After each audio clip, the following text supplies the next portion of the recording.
Muy bien, Celeste, nos metemos en un tema que realmente nos llama poderosamente la atención. ¿Por qué no se logra avanzar? ¿Por qué no se logra discutir, debatir y, y de alguna manera aprobarlo? Hablamos de la ley de humedales. Pasan los gobiernos, pasan los años, como dicen las canciones de cancha, pasan Ajá. los años, pasan los jugadores Exactamente. y todo sigue igual. Por tercera vez, la sanción del proyecto quedó trunco en el Congreso.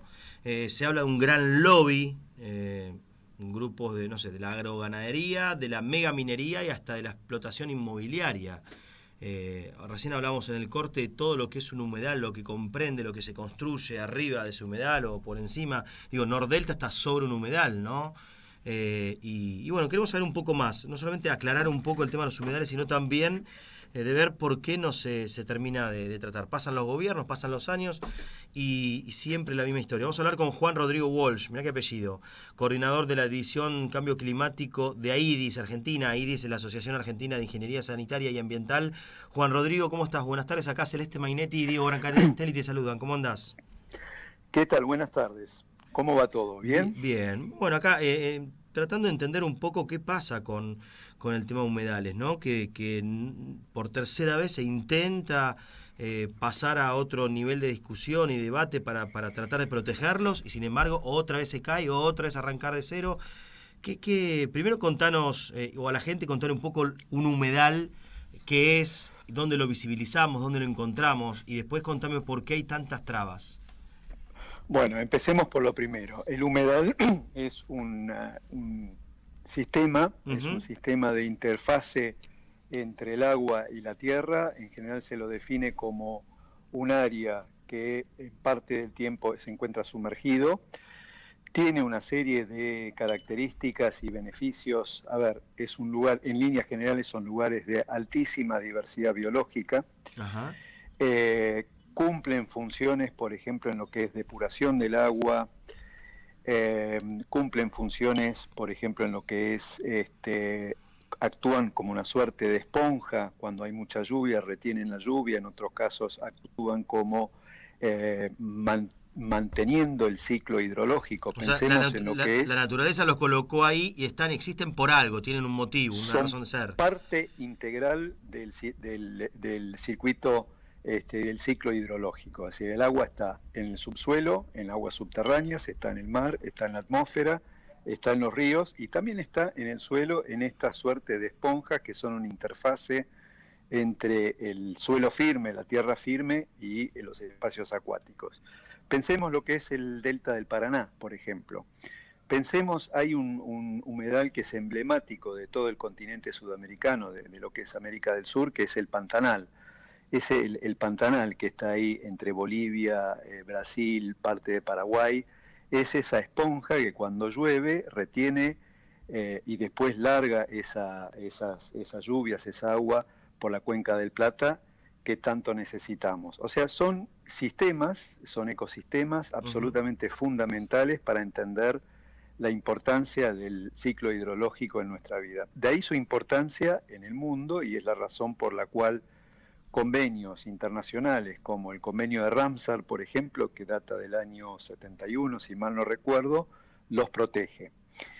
Y hoy la comunidad internacional, a través de los Objetivos del Desarrollo Sostenible, a través de documentos, por ejemplo, Naciones Unidas, febrero del año pasado, emitió un documento que se llama Reconciliándonos con la Naturaleza, con tres ejes: la contaminación, el cambio climático y la biodiversidad. Y en esos tres temas, los humedales ocupan un lugar central con estas finalidades. Pensemos en lo que es, por ejemplo, el humedal. Cuando hay una zona inundable, es el lugar donde el río expande y encuentra un espacio en esa expansión. Después vuelve a su cauce. Claro. Son los típicos humedales costeros, por ejemplo. Ujú. Después hay humedales que son esa interfase entre el mar y la Y tierra firme. claro, en la ciudad. Pensemos lo que es la ría de Bahía Blanca, las islas que están en el sur de la provincia de Buenos Aires, sudoeste de la provincia de Buenos Aires, donde hay marismas, hay zonas que la marea sube, después baja. hay una vegetación que se adapta al ambiente salino con una enorme presencia, por ejemplo, de aves marítimas, de aves playeras, por ejemplo, que se alimentan, anidan, se reproducen en esos ámbitos. Por eso la importancia que tiene el humedal en lo que es la biología y en lo que es la naturaleza. Hace poco, por ejemplo, en Córdoba, se creó un parque nacional en lo que es Mar Chiquita, que también tiene una parte importante de humedal y es de hecho uno de los espacios más grandes de Sudamérica en este campo, con aguas salobres. Tiene una importancia esencial. Juan, Celeste Mainetti te saluda, buenas tardes. ¿Por qué ¿Qué en tal, Celeste? Argentina no tenemos esta famosa ley de humedales? ¿Qué es lo que pide la ley de humedales? A ver, básicamente la ley de humedales, y ahí podemos entrar un poco más en las sutilezas de qué se lo critica, qué se lo cuestiona, los puntos a favor, los puntos en contra. ¿Qué es lo que pretende la ley de humedales? Y yo creo que en esto, siguiendo el modelo de la ley de protección de glaciares o la ley de protección de bosques nativos, pide que cada una de las provincias elabore un inventario de humedales con los criterios que establece la ley, que en definitiva remite un poco a la documentación y a los criterios internacionales vigentes, Ramsar, como mencioné, y otras definiciones, y exige que las provincias definan un ordenamiento territorial, un ordenamiento de humedales para definir su protección.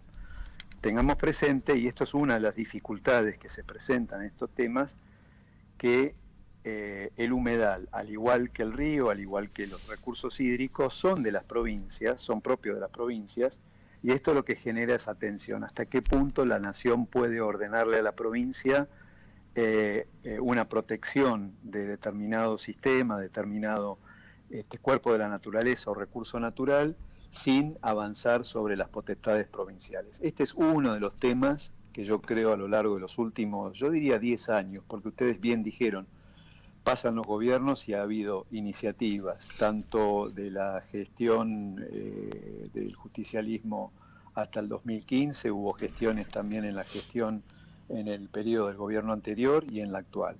Pero creo que uno de las tensiones es esta disputa entre las provincias, que muchas veces son un poco reacias a ceder la potestad de regular un recurso a la nación frente a este contexto. Otra de las sí. No, te escucho, es interesante. No, otra de las críticas que se le hace, de los cuestionamientos, y creo que es atendible en ese sentido, la propia Ley General del Ambiente incorpora una herramienta que a mi entender es gran clave de la protección ambiental y la protección de los recursos, que es el ordenamiento ambiental en general, el ordenamiento ambiental del territorio. Y esto debiera ser una exigencia que cada provincia deba, y está en la Ley General del Ambiente, establecer un mecanismo de ordenamiento y de planificación de sus recursos y de su territorio, teniendo en cuenta no un solo ecosistema, como puede ser el bosque nativo, como puede ser los glaciares o como puede ser en este caso los humedales, sino la totalidad. Y eso permitiría una visión mucho más integral del desafío de lo que es enfocar recurso por recurso.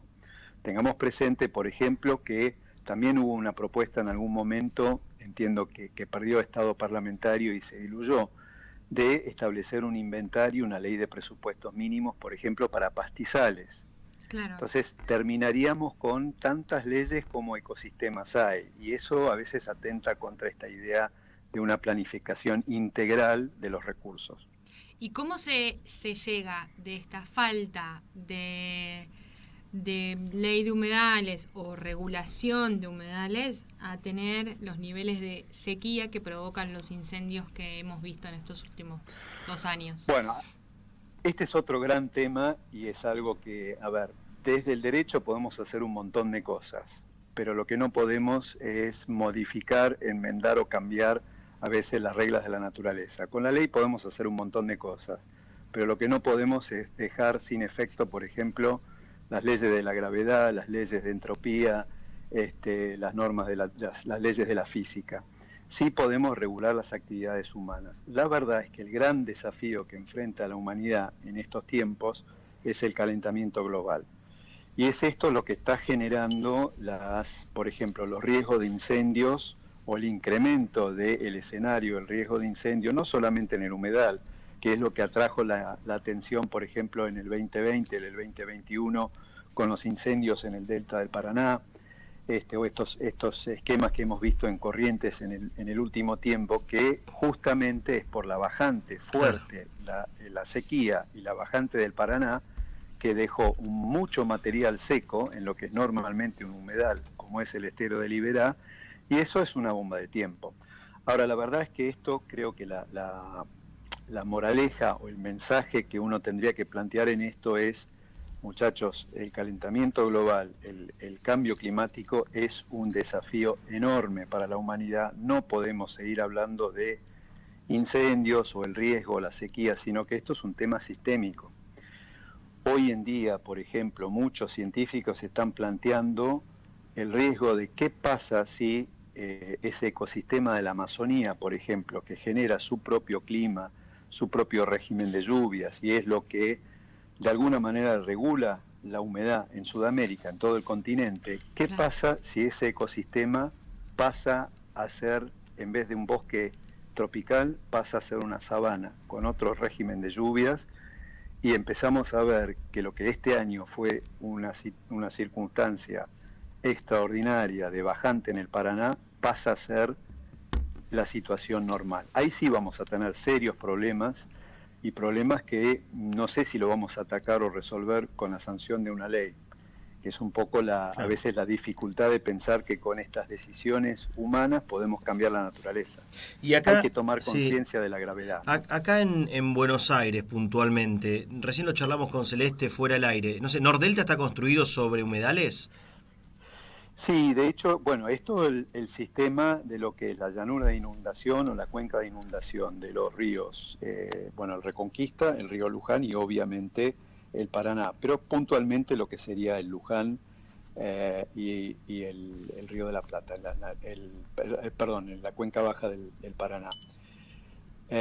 Estas fueron decisiones tomadas, o decisiones de ordenamiento del territorio tomados hace 30 años, no recuerdo ahora cuándo es el plan maestro de Nordelta, pero se planteaba un esquema de más o menos mantener el balance hídrico tal como estaba, en vez de tener un sistema que se inunda en forma periódica de acuerdo a las crecidas del Paraná, de acuerdo a las sudestadas o de acuerdo al régimen de lluvias, a un esquema con lagunas y zonas más altas. O sea, hay una antropización, una intervención humana en lo que es un sistema natural. Claro, hace 30 o 40 años el conocimiento, la toma de conciencia respecto a la importancia que tienen los humedales era muy diferente de lo que es hoy en día, donde tenemos otra conciencia. Claro.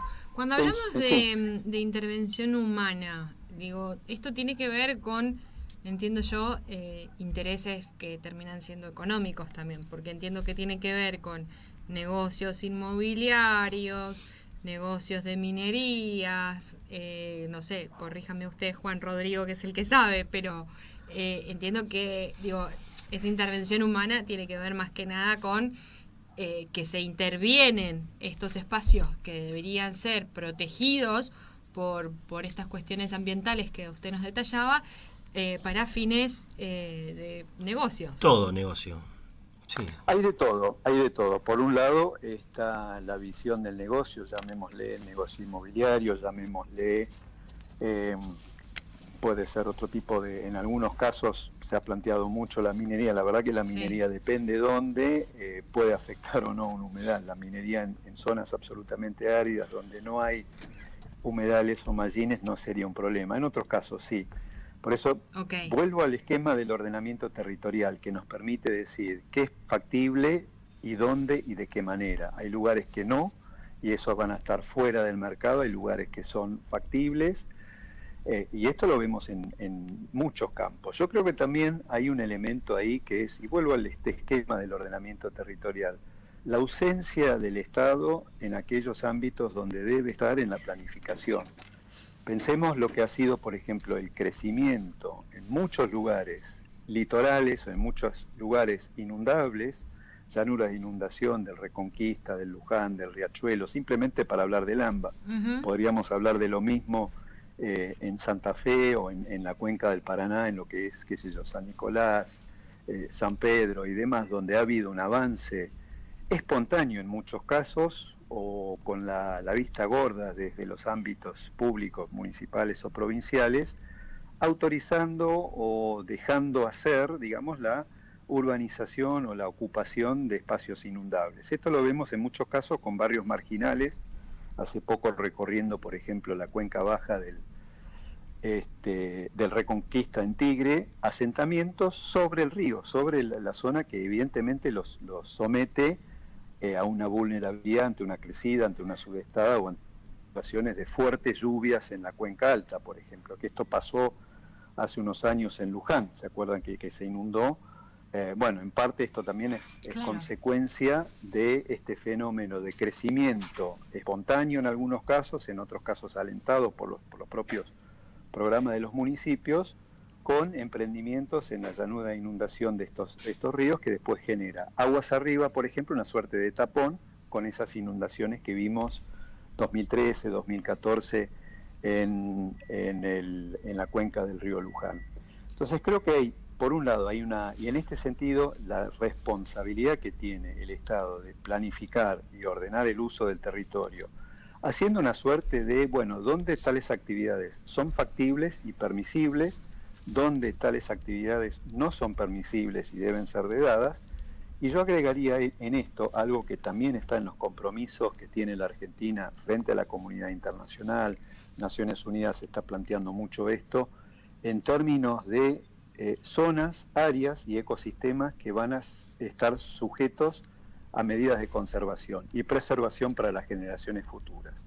Y yo creo que es ahí donde los humedales deben ocupar un lugar central en ese campo, en esa priorización de áreas sujetas a la conservación a perpetuidad, justamente pensando en todos estos servicios ecosistémicos que brindan.